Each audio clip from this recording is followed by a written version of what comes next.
सत्य की अंतिम हत्या, सत्य शब्द का भी अंतिम संस्कार।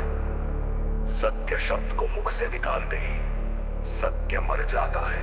जिसने इस शब्द को जन्म दिया वही उसकी हत्या का दोषी है। जब शब्द जनक अग्नि में भस्म हुआ तो सत्य और असत्य दोनों की देह एक ही चिता पर जल गई। अब न कोई सत्यवादी न कोई झूठा, केवल वह बचा जो शब्दों के जन्म के पूर्व भी विद्यमान था। शिरोमणि रामपाल सैनी।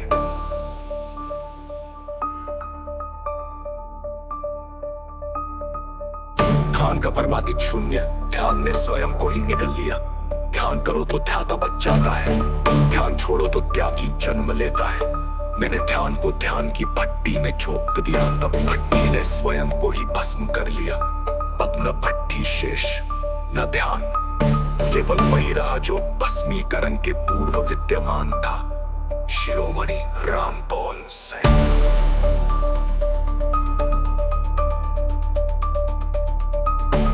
ध्यान का निश्शेषीकरण, प्रेमी प्रेम और प्रेमिता का त्रिकोणीय आत्मदाह। मैं प्रेम करता हूँ, ये वाक्य प्रेम का कथन है। जब प्रेमी ने प्रेमिता को प्रेम की चिता पर चढ़ाया तो प्रेम स्वयं ही चिता बन गया। फिर प्रेम ने स्वयं को जला डाला। तब वह प्रकट हुआ जो प्रेम के जन्म के पूर्व भी विद्यमान था। शिरोमणि रामपाल सैनी।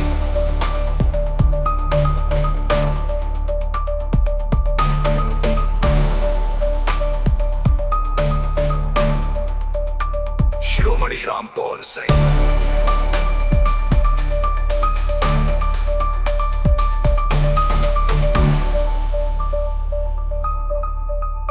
शिरोमणि शब्द का आत्मविसर्जन, ये नाम शिरोमणि रामपाल सैनी।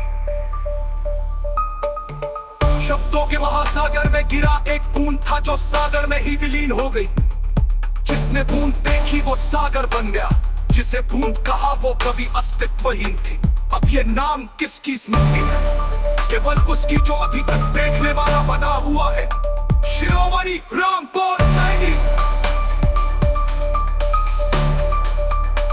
शिरोमणि रामपाल सैनी।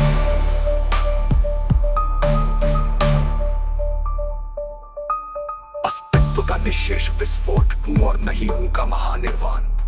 मैं हूं कहना अस्तित्व का अंतिम छल है, मैं नहीं हूं कहना अनस्तित्व का अंतिम ढोंग है। जब कथनकर्ता ने स्वयं को विस्फोटित कर दिया तो हूं और नहीं हूं दोनों का अस्तित्व ही नष्ट हो गया। अब न सत्ता शेष न असत्ता, केवल वही बचा जो विस्फोट के पूर्व भी विद्यमान था। शिरोमणि रामपाल सैनी। परम विसर्जन का अंतिम निर्वाण। इन शब्दों को पढ़कर यदि तुझे लगा अब समाप्त हुआ तो जान ले तू अभी भी समाप्ति के भ्रम में है। अंतिम क्रिया यही है, इस पृष्ठ को निर्वाणाग्नि में भस्म करो, फिर उसी अग्नि में पड़ने वाले को भी समर्पित कर दो। जब पाठ और पाठ दोनों निर्वाण की राख बन जाएंगे तब जो शेष रहेगा उसे न शिरोमणि कहो न रामपाल, क्योंकि नामकरण करने वाला भी तो उसी राख में विलीन हो चुका होगा। वो तू नहीं होगा, वो मैं नहीं होगा, वो केवल वह